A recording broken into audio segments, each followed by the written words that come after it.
Hello बच्चों, तो कैसे हैं आप लोग। उम्मीद करता हूं कि आप लोग अच्छे से पढ़ रहे होंगे।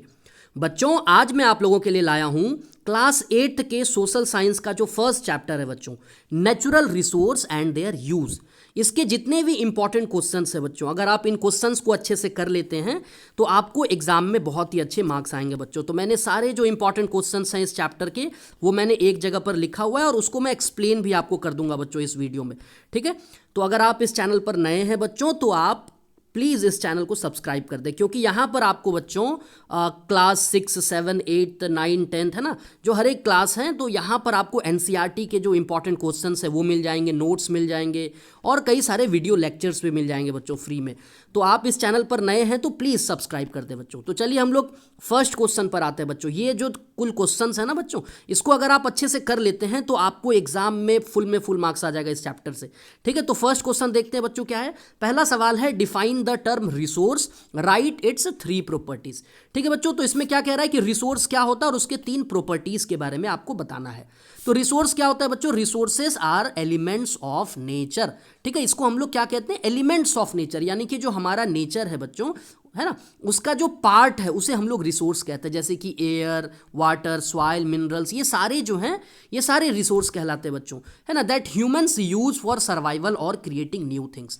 ठीक है, तो रिसोर्सेज वो होते हैं जो कि हमें जिंदा रहने में हेल्प करता है और हम जिससे नए नए चीज़ों को बनाते हैं। या सिंपल शब्दों में अगर मैं कहूँ तो रिसोर्सेज वो होते हैं जो कि हमारी ज़रूरतों को पूरा करता है।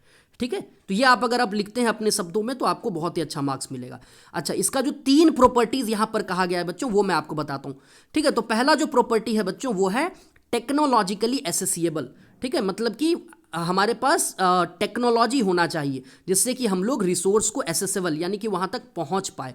दूसरा क्या है बच्चों, इकोनॉमिकली फीसिबल। इकोनॉमिकली फीसिबल मतलब हमारे लिए वो एफोर्डेबल होना चाहिए, नहीं कि बहुत महंगा है ना, तो वो हमारे लिए फिजिबल होना चाहिए। तीसरा क्या है बच्चों, कल्चरली एक्सेप्टेबल, यानी कि उसको सारा सोसाइटी, है ना, सब लोग उसको एक्सेप्ट करे, पूरा जो सोसाइटी है सब लोग देश में उसको एक्सेप्ट करे। ये ना कि बहुत ही वो पॉल्यूशन क्रिएट कर रहा है ना, या फिर वो हमारे लिए हार्मफुल है, तो फिर वो रिसोर्स नहीं कहलाएगा बच्चों। ठीक है, तो ये फर्स्ट क्वेश्चन था, उम्मीद करता हूं कि आपको ये समझ में आया होगा। सेकेंड सवाल देखते हैं बच्चों क्या है, राइट एग्जाम्पल्स ऑफ ईच। ठीक है, इसमें आपको एग्जाम्पल्स लिखने हैं। ठीक है, जैसे resources essential for life, resources for material, resources for energy, इसके एग्जाम्पल्स आपको बस लिखने हैं। तो इसके एग्जाम्पल्स क्या हो जाएंगे बच्चों, पहला का जो एग्जाम्पल है वो है एयर, वाटर और सॉइल। ठीक है, जो कि हमारे जीवन के लिए बहुत जरूरी है ना, वैसे रिसोर्सेज जो कि हमारे लाइफ के लिए बहुत जरूरी है, तो उसमें क्या हो जाएगा, एयर, वाटर और सॉइल। दूसरा है बच्चों रिसोर्सेज फॉर मटेरियल्स, है ना, जिससे कि हम लोग चीज़ों को बनाते हैं।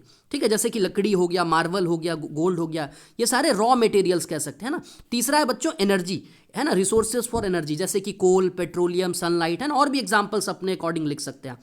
ठीक है, तो ये था बच्चों सेकंड सवाल। थर्ड पे आते बच्चों, ये देखिए ये सबसे इंपॉर्टेंट सवाल है मेरे अकॉर्डिंग, सबसे इंपॉर्टेंट। वैसे तो सारे क्वेश्चंस इंपॉर्टेंट है बट ये थर्ड वाला आप जरूर अच्छे से करके जाइएगा। इसमें क्या कह रहा है बच्चों, रिन्यूएबल और नॉन रिन्यूएबल सोर्सेज में क्या डिफरेंसेस है, वेरी इंपॉर्टेंट। तो देखिए बच्चों बहुत ही आसान है ये। तो इसमें क्या है, देखिए रिन्यूएबल सोर्स क्या होता है, मैं इसको थोड़ा बड़ा कर देता हूं। ठीक है, रिन्यूएबल सोर्स क्या होते हैं बच्चों, that can be renewed by reproduction are called renewable sources, यानी कि जिसको हम लोग रिन्यू कर सकते हैं ना, जिसको हम लोग फिर से नया बना सकते हैं। ठीक है, जिसको रिप्रोड्यूस करके फिर से हम उसको प्रोड्यूस करके जो है नया बना सकते हैं, तो वैसे रिसोर्सेज को बच्चों रिन्यूएबल सोर्स कहते हैं ना।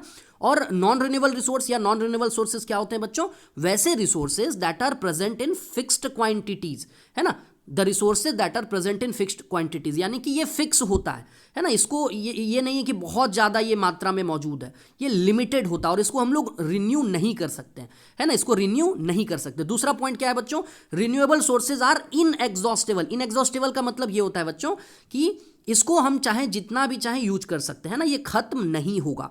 जबकि नॉन रिन्यूएबल सोर्सेज क्या होते हैं बच्चों, ये एग्जॉस्टेबल होता है, यानी कि इसको अगर हम लोग बहुत ज़्यादा यूज करें, है ना, अनलिमिटेड यूज करें तो एक समय के बाद जो है ये खत्म हो जाएगा, इसको कहते हैं एग्जॉस्टेबल। तीसरा पॉइंट क्या है बच्चों, renewable sources are not affected by human activities, यानी कि, है ना, हम लोग कितना भी इसको यूज करें इस पर कोई असर नहीं पड़ेगा। जबकि नॉन रिन्यूएबल सोर्सेज क्या होते हैं, they are affected by human activities, है ना, यानी कि अगर हम लोग इसको यूज करते हैं, बहुत ज़्यादा यूज करते हैं, तो इस पर असर पड़ेगा बच्चों, है ना।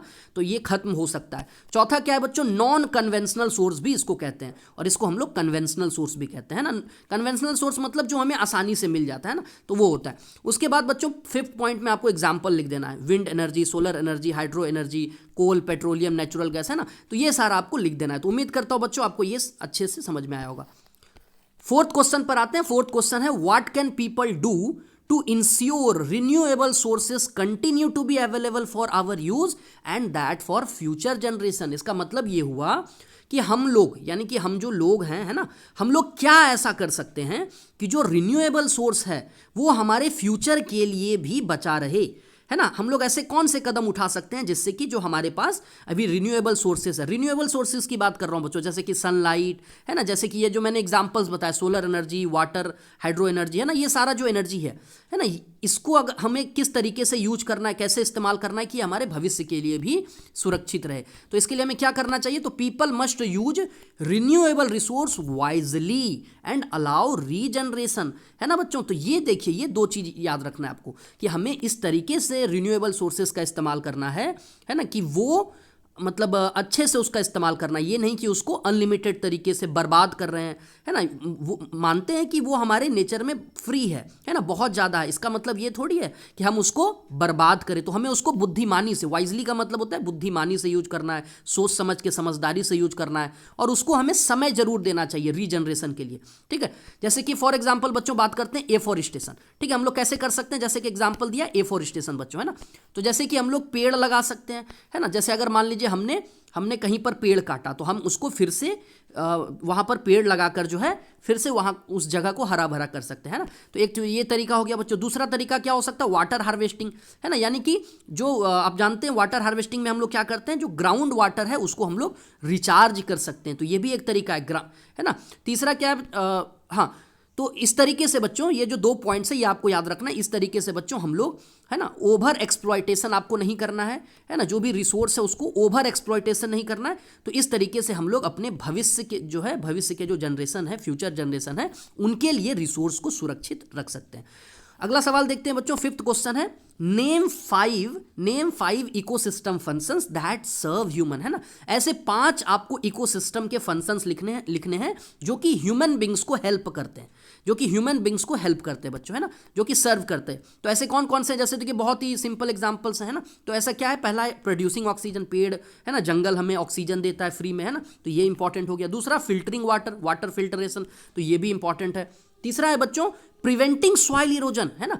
चौथा क्या है बच्चों, प्रोवाइडिंग हैबिटेट फॉर एनिमल्स, और पांचवा है पॉलिनेशन फॉर क्रॉप्स। तो ये 5 पॉइंट्स आपको याद रखने, ये जो कुछ इंपॉर्टेंट पॉइंट्स हैं जो कि इकोसिस्टम हमारे लिए करता है ना। इस तरीके से इकोसिस्टम हमारी सेवा करता है, ठीक है बच्चों। तो ये याद रखना। इसके अलावा भी और भी बहुत सारी चीज़ें, जैसे पानी को साफ करना, ठीक है, फर्टाइल लैंड, फूड सप्लाई, ये सारी भी चीज़ें हैं जो कि जो हमारा इकोसिस्टम है, जो हमारा इन्वायरमेंट है, हमारा नेचर है, हमें ये प्रोवाइड करता है बच्चों। अगला सवाल देखते हैं बच्चों। 6th क्वेश्चन है, right the name of 3 places in the world, in India, world नहीं, इंडिया, ठीक है, where coal and petroleum reserves are present, है ना। हमारे देश में ऐसे 3 आपको कोल और पेट्रोलियम के रिजर्व्स के नाम बताने। वैसे तो बच्चों आपको ये मैप में भी आ सकता है, ठीक है, मैप में भी आ सकता है। तो मैं तो आपको कहूंगा कि इस क्वेश्चन के लिए आप एक बार, है ना, मैप निकाल लीजिएगा और इन प्लेसेस को लोकेट कर दीजिएगा, है ना। यहाँ से आपको डायरेक्ट सवाल बन सकता है कि मैप में दिखाइए कोल और पेट्रोलियम के जो ये इंपॉर्टेंट साइट्स हैं, ठीक है। तो कोल के मैं बता देता हूं बच्चों। कोल जैसे झरिया जो है बच्चों कहां पर है, झारखंड में। रानीगंज, ठीक है, रानीगंज है बच्चों वेस्ट बंगाल में, और कोरबा यह है छत्तीसगढ़ में। तो ये कुछ इंपॉर्टेंट कोल के साइट्स हैं, कोल माइंस, है ना। दूसरा है बच्चों पेट्रोलियम कहां पर है, तो मुंबई हाई हो गया महाराष्ट्र में, ठीक है, अंकलेश्वर हो गया गुजरात में, और कलोल कहां पर है बच्चों, गुजरात में। तो ये कुछ इंपॉर्टेंट साइट्स मैंने आपको बता दिया। 7th नंबर देखते हैं बच्चों, explain the term natural resource curse, ठीक है। ये देखिए, ये भी बहुत इंपॉर्टेंट सवाल है बच्चों, ये आपके एनसीईआरटी का है ना। डायरेक्ट सारे क्वेश्चंस बच्चों मैंने एनसीईआरटी से लिए हुए हैं, जितने क्वेश्चंस है ये क्वेश्चंस आपके एग्जाम में आपको देखने को मिलेंगे, ठीक है। तो इसको अगर आप अच्छे से करते हैं तो आपको बहुत हेल्प करने वाला है, ठीक है।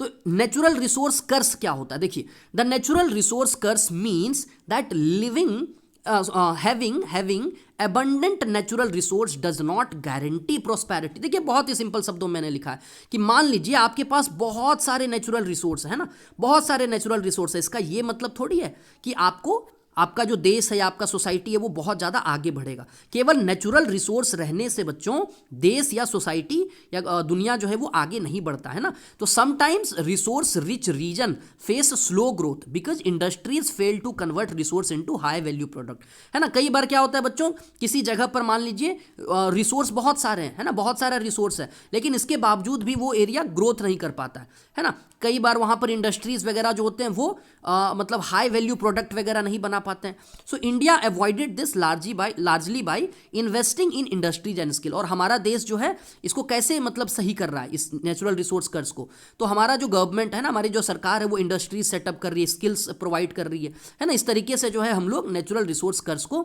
सही कर रहे हैं। ठीक है, अगला सवाल देखते हैं बच्चों। अगला सवाल है how can we raise the ground water level. बहुत ही सिंपल सा सवाल है, ठीक है, ये आपका एनसीईआरटी का भी है, ठीक है, कि ग्राउंड वाटर लेवल जो है उसको हम लोग कैसे ऊपर कर सकते हैं।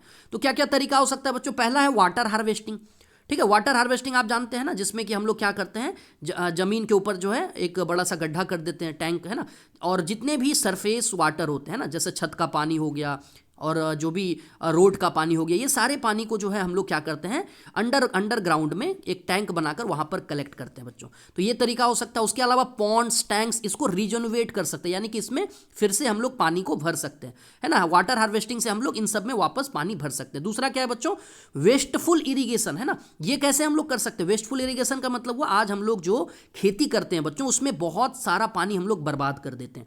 तो ये भी एक तरीका है जिससे कि हम लोग ग्राउंड वाटर लेवल को इंक्रीज कर सकते हैं बच्चों, है ना। क्योंकि ये जो पानी हम लोग देते हैं वो कहाँ जाता है, ग्राउंड के अंदर। लेकिन अगर हम लोग ऐसे ही बर्बाद करें, है ना, अगर पानी को इस तरह से बर्बाद करें तो फिर वो, है ना, बर्बाद हो जाएगा बच्चों। तो इसलिए आपको याद रखना है वेस्टफुल इरिगेशन को कम करना है। और क्या कर सकते हैं बच्चों, ट्रीटेड वाटर जो होता है, ट्रीटेड वाटर यानी कि पानी जो हमने घर में गंदा वगैरह किया है ना, घर का जो गंदा पानी होता है, इंडस्ट्रीज का जो गंदा पानी होता है, उसको हम लोग क्या कर सकते हैं बच्चों, वाटर को फिर से ट्रीट करके फिर से यूज कर सकते हैं, फिर से उसको ग्राउंड वाटर में रिचार्ज कर सकते हैं बच्चों, है ना, फिर से उसको साफ करके यूज कर सकते हैं। तो ये कुछ तरीका है बच्चों जिससे कि हम लोग रेन वाटर जो है उसको कलेक्ट कर सकते हैं। ठीक है बच्चों, तो ये आपको याद रखना है। अगला क्वेश्चन देखते हैं बच्चों, 9 number, what are the harmful effects of production of cement. ठीक है, सीमेंट आप जानते हैं, सीमेंट इंडस्ट्रीज ये बहुत ही हार्मफुल होता है। तो इसके क्या क्या हार्मफुल इफेक्ट है। ठीक है, हार्मफुल इफेक्ट क्या है बच्चों, cement production is highly polluting. सबसे पहला चीज तो ये है बच्चों कि ये बहुत ही ज्यादा पॉल्यूटिंग है। ठीक है, बहुत ही ज्यादा पॉल्यूटिंग है। इट इंक्रीजेज फाइन डस्ट, है ना, माफ कीजिएगा, रिलीजेज फाइन डस्ट, है ना। तो जब आप जहां पर भी देखिएगा सीमेंट इंडस्ट्रीज होते हैं वहां पर फाइन डस्ट जो होते हैं वो बहुत निकलते हैं, और जिसकी वजह से हमारा लंग्स, है ना, हमारा हेल्थ जो है वो खराब हो सकता है। इसके अलावा जो क्रॉप्स वगैरह होते हैं बच्चों, है ना, उसका यील्ड यानी कि उपज जो है वो कम हो जाता है। उसके अलावा जो है ना पत्तों पे वो बैठ जाता है ना, जो प्लांट के पत्ते होते हैं उसके वजह से फोटोसिंथेसिस नहीं हो पाता है बच्चों।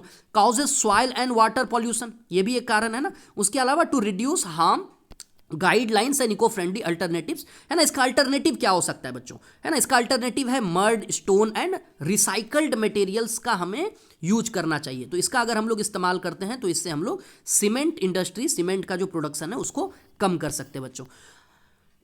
इससे पहले कि मैं आगे बढ़ूं, मैं आपको एक चीज़ और बता देना चाहता हूं। अगर आपको ये पूरा पीडीएफ चाहिए, ठीक है, अगर आप इस पूरे पीडीएफ को मतलब पढ़ना चाहते हैं इस पूरे पीडीएफ से, ठीक है, तो मैं आपको रिक्वेस्ट करूंगा कि एक नंबर है डिस्क्रिप्शन बॉक्स में, व्हाट्सअप नंबर है बच्चों, तो वहां पर आप मुझे डायरेक्ट मैसेज कर सकते हैं।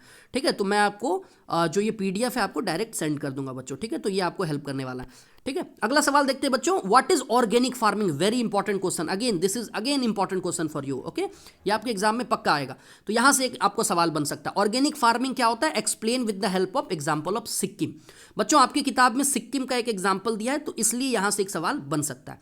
तो ऑर्गेनिक फार्मिंग क्या होता है, organic farming avoids chemical fertilizer and pesticides using compost, natural repellents and crop diversity.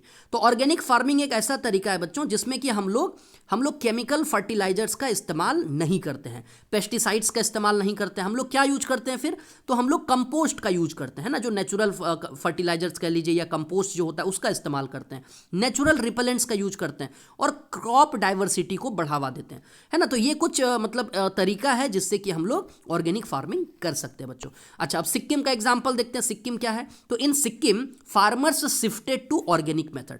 ठीक है, तो भारत का ये पहला है ना, देखिए आप देख सकते हैं लिखा हुआ है कि by 2016 Sikkim became India's first fully organic state attracting global recognization, है ना। मतलब 2016 में सिक्किम भारत का पहला ऐसा राज्य बन गया बच्चों जो कि पूरी तरीके से ऑर्गेनिक स्टेट है, यानी कि वहां पर जो खेती होती है वो पूरी तरह से ऑर्गेनिक फार्मिंग होती है। ठीक है, तो ये आपको याद रखना है। ठीक है, उसके बाद हम लोग बात करते हैं बच्चों define the term sustainable development. ये भी बहुत इंपॉर्टेंट सवाल है बच्चों, वेरी इंपॉर्टेंट।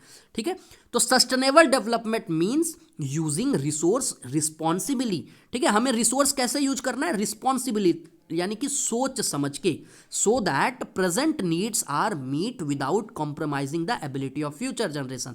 इसका मतलब ये हुआ बच्चों कि हमें प्रेजेंट में जो भी रिसोर्सेस हैं उसको इस तरीके से इस्तेमाल करना है कि जो हमारा फ्यूचर जनरेशन है उसको नुकसान ना पहुंचे। ठीक है, हमारा भी जरूरत पूरा हो जाए और हमारे फ्यूचर जनरेशन का भी जरूरत मतलब उसके लिए भी जो है रिसोर्सेस बचा रहे। ठीक है, it focuses on restoration, regeneration and wide use of both renewable and non renewable resources. ठीक है, तो इसमें हम लोग करते क्या है, रिस्टोर करते हैं, रिस्टोरेशन, रीजनरेशन, इन सब चीज़ों पर हम लोग फोकस करते हैं। ठीक है, ताकि जो रिन्यूएबल और नॉन रिन्यूएबल रिसोर्सेज है उसको अच्छे से यूज किया जा सके बच्चों। ठीक है, तो ये था। तो बच्चों ये आखिरी सवाल है, ये लास्ट सवाल है। ठीक है, उसके बाद ये खत्म हो जाएगा बच्चों, तो ये लास्ट सवाल है। ठीक है, तो लास्ट सवाल है बच्चों, what can make a renewable resource non renewable tomorrow. ठीक है, यानी कि इसका मतलब ये हुआ बच्चों कि आज जो हमारे पास रिन्यूएबल रिसोर्सेस है जैसे कि वाटर, सोलर एनर्जी, ठीक है, विंड एनर्जी, ये अगर हम लोग इसको अगर अच्छे से यूज ना करें, है ना, तो कल को ये क्या हो सकता है, नॉन रिन्यूएबल रिसोर्सेस हो सकते हैं। ठीक है, तो कैसे हो सकता है, यहां पर यही पूछ रहा है कि कैसे जो है रिन्यूएबल रिसोर्स कल को जो है नॉन रिन्यूएबल रिसोर्स में कन्वर्ट हो सकते हैं। तो हमें कुछ एक्शंस भी पूछे जा रहे हैं, describe some actions to prevent it from happening. मतलब इसको मतलब इसको होने से बचाने के लिए हमें क्या क्या करना चाहिए, क्या क्या कर सकते हैं हम लोग, है ना। तो पहला चीज क्या है बच्चों, देखिए कैसे हो सकता है, पहला देखते हैं, पहला पार्ट जो है कि ओवर एक्सप्लॉयटेशन, है ना, अगर हम लोग किसी रिसोर्स का बहुत ज़्यादा इस्तेमाल कर रहे हैं, गलत तरीके से इस्तेमाल कर रहे हैं तो वो। दूसरा है बच्चों पॉल्यूशन, है ना, इग्नोरिंग नेचर्स रीजनरेशन साइकिल, है ना। कई बार हम लोग क्या करते हैं, जो नेचर का जो अपना एक साइकिल होता है बच्चों उसको उसके साथ हम लोग छेड़छाड़ करते हैं, है ना। तो इससे भी हो सकता है पॉल्यूशन जो हम लोग क्रिएट कर रहे हैं, बहुत ज़्यादा देखिए आजकल पॉल्यूशन होता है, तो ये भी एक कारण है ना। तो इसकी वजह से जो है बच्चों ये कुछ ऐसे कारण हैं जिसकी वजह से क्या हो सकता है, जो रिन्यूएबल रिसोर्स है वो कल को नॉन रिन्यूएबल रिसोर्स में कन्वर्ट हो सकता है। जैसे एग्जांपल की बात करें तो जैसे आज अगर हम लोग बहुत ज़्यादा मात्रा में पेड़ काटते हैं ना, अगर बहुत ज़्यादा संख्या में पेड़ काटते हैं, जंगलों को काटते हैं, अगर हम लोग ग्राउंड वाटर का ओवर यूज करते हैं, तो इससे क्या होगा बच्चों, कल आज ये जितने भी रिन्यूएबल रिसोर्स हैं ये कल को जो है नॉन रिन्यूएबल रिसोर्स में कन्वर्ट हो सकते हैं बच्चों। तो इसको हम लोग कैसे जो है रोक सकते हैं, क्या कुछ कर सकते हैं बच्चों हम लोग। तो सबसे पहला है बच्चों अलाउइंग नेचुरल रीजनरेशन साइकिल, यानी कि हमारे नेचर में जितने भी साइकिल हैं, है ना, उसको हमें क्या करना चाहिए, छोड़ देना चाहिए, वो उसको अलाउ करना चाहिए कि वो फिर से रीजनरेट, उसके साथ हमें छेड़छाड़ नहीं करना चाहिए। दूसरा क्या बच्चों, रिड्यूसिंग वेस्टफुल कंजप्शन, है ना। वेस्टफुल कंजप्शन मतलब हम लोग क्या करते हैं, कई बार रिसोर्सेज का बर्बाद करते हैं ना, ऐसे ही फालतू में यूज करते हैं। तो हमें क्या करना है, मतलब रिसोर्सेज को अच्छे से यूज करना है, वेस्ट नहीं करना है। और तीसरा है eco friendly farming and harvesting, है ना। तो अगर हम लोग इको फ्रेंडली जो फार्मिंग होता है, ऑर्गेनिक फार्मिंग की बात करें, है ना, जिसको अभी मैंने ऊपर में भी बताया, तो वो अगर हम लोग करते हैं, या वाटर हार्वेस्टिंग टेक्निक वगैरह जो होता है ये अगर हम लोग करते हैं बच्चों, तो इस तरीके से हम लोग जो हमारा रिसोर्सेस है ना, जो रिन्यूएबल रिसोर्स है वो कल को नॉन रिन्यूएबल रिसोर्स में कन्वर्ट नहीं होगा बच्चों। तो उम्मीद करता हूं बच्चों कि आपको ये पूरा पीडीएफ जो है समझ में आया होगा, अच्छे से समझ में आया होगा। ठीक है, अगर आप इस चैनल पर नए हैं तो प्लीज़ इस चैनल को सब्सक्राइब कर दें, और अगर आपको ये पूरा पीडीएफ चाहिए, है ना, अगर आप पीडीएफ से पूरा पढ़ना चाहते हैं तो आप एक नंबर है डिस्क्रिप्शन बॉक्स में, तो वहाँ पर आप मुझे व्हाट्सअप कर सकते हैं बच्चों। ठीक है बच्चों, तो उम्मीद करता हूँ कि आपको ये हेल्प किया होगा। तो इसी तरह से बने रहिए और देखते रहिए, पढ़ते रहिए अच्छे से, है ना। चलिए बाय, बहुत बहुत धन्यवाद।